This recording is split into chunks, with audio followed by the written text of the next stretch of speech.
সম্মানিত দর্শকবৃন্দ, আসসালামু আলাইকুম। অনেকদিন পর একটা ভিডিও নিয়ে আসলাম। মহিষগুলো আসলে আমাদের এদিকে গত 2 দিন থেকে পর্যাপ্ত প্রচুর পরিমাণ বৃষ্টি হচ্ছে এবং বিল নালা ঠোলা সব কিছু তলায় গেছে, কোনো জায়গা ফাঁকা নেই, সব তলায় গেছে। তাই মহিষগুলোকে আর বাইরে বেঁধে খাওয়ানোর কোনো অবস্থা নাই আর কি। খুব বাজে একটা অবস্থা হয়ে গেছে। তবে আলহামদুলিল্লাহ, বাজে অবস্থা হওয়ার পিছনে আরেকটা যৌক্তিক কারণও আছে।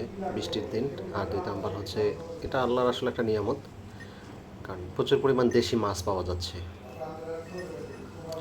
তো যাই হোক, আমি আসলে যে ব্যাপারটা বলতে চাচ্ছিলাম যে ঘাস নেই, কিন্তু আলহামদুলিল্লাহ আল্লাহর কাছে শুকরিয়া যে আমি 10 শতক জমিতে বেগুন চাষ করছিলাম। এই বেগুন ক্ষেতটাতে এখন আমার পর্যাপ্ত ঘাস আছে। ঘাস পর্যাপ্ত থাকার কারণে আমি ঘাসগুলো পাচ্ছি। তো এই ঘাসগুলো আসলে আমার বেগুন ক্ষেত থেকে নেওয়া।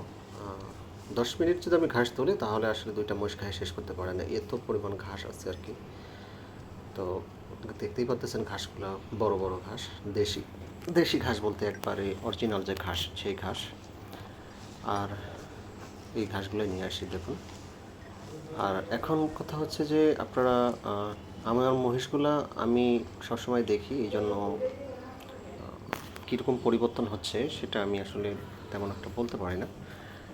আপনারা যেনারা হুট করে দেখেন বা সপ্তাহে একদিন দেখেন, আপনারা আসলে বুঝতে পারবেন যে আসলে কীরকম পরিবর্তন হচ্ছে।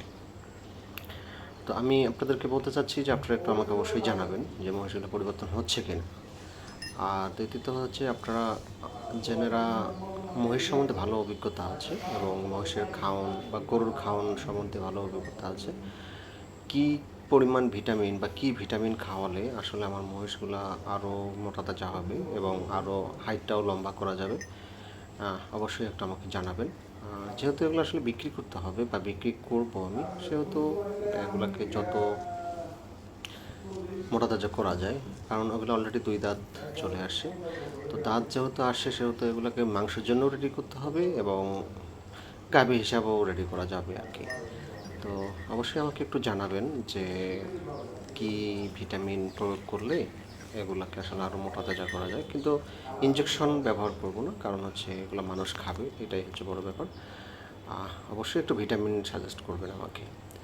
আর মহিষগুলোর থেকে খেয়াল করবেন যে মহিষগুলো আসলে কীরকম পরিবর্তন হচ্ছে।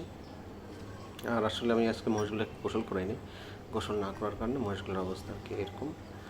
আর এই যে দেখুন টেপি, এই টেপ ব্যাপারে আসলে বলতেছি কারণ হচ্ছে এই কেন জানি অতটা মোটা তাজা হচ্ছে না, লম্বা হচ্ছে না, কিন্তু এই ভদ্রলোক আসলে আবার মোটামুটি ভালোই মোটা তাজা হয়েছে এবং লম্বা হয়েছে। তো আসলে কারণটা কি আমি জানি না, বয়সের তারতম্য থাকতে পারে। তো আমাকে একটু জানাবেন যে আসলে কি খাওয়ালে এগুলা আরও হৃষ্টপুষ্ট করা যায় এবং মোটা তাজা করা যায়, এই ব্যাপারটা অবশ্যই আমাকে একটু জানাবেন।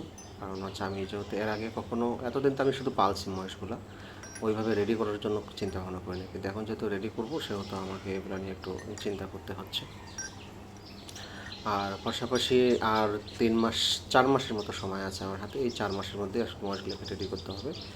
তো অবশ্যই একটু আমাকে জানাবেন যে কী প্রয়োগ করলে বা কী খাওয়ালে এগুলো আসলে মোটা তাজা হবে। তো সবাই ভালো থাকবেন, সুস্থ থাকবেন। ভিডিওটা ভালো লাগলে শেয়ার করবেন। আসসালামু আলাইকুম।